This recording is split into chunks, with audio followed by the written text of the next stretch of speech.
Police are investigating the 15th homicide in the city so far this year. Good evening and thank you for joining us. I'm Carmen Chow. They received shots fired calls near Washington Street and New Britain Avenue and Berry Square around 3 this afternoon.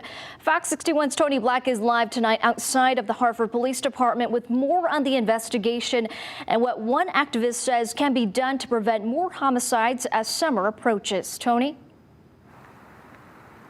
Yeah, Carmen, the two men believed to be in their 20s were shot this afternoon in Hartford's Berry Square neighborhood. Police say that it is a concern. 15 people have been killed in the city so far this year, and one woman working to prevent this says that the community needs to step up.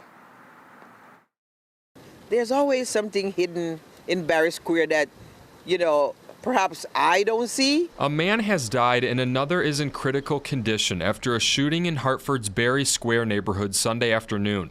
Police say they found one victim shot outside this apartment on Washington Street and another dead on the 3rd floor. They don't have any suspects at this point. It's a public health crisis. When somebody just take a gun and shoot another person because of either drugs or money or whatever the case may be. It is something. Hyacinth Yenny works to keep Berry Square safe alongside police and other activists. She said this complex has been a concern and has spoken with the building owner about the tenants. We work really hard in our neighborhood to keep it safe. And so when things like this happen, it does rattle you. Police say Berry Square is an area that gets extra attention. Officers were nearby when the calls came in Sunday afternoon. There was lots of narcotics in plain view when the officers were locating and attending to the victim upstairs. So that may be a motive, it may not be. Lieutenant Aaron Boisvert says this is the 15th homicide this year and it's a concern. The city had 11 homicides at this time in 2021. Yenny says police cannot solve the problem on their own. It's a community effort. As a resident, we need to make sure we see something, we say something, and not just ignore it. She hopes police have a plan for a potential rise in crime as the official start of summer approaches. The lieutenant says they do. We have a summer initiative that began beginning of May.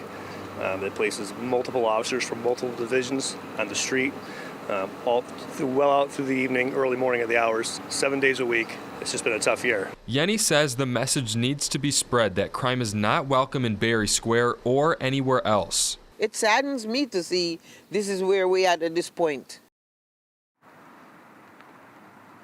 Police say it is frustrating because they'll put officers where they expect the crime to happen, but then the crime will actually happen just a couple blocks away from where they are. Today's a perfect example of that. They say anyone with information on today's shooting is asked to give them a call. Live in Hartford, Tony Black, Fox 61 News.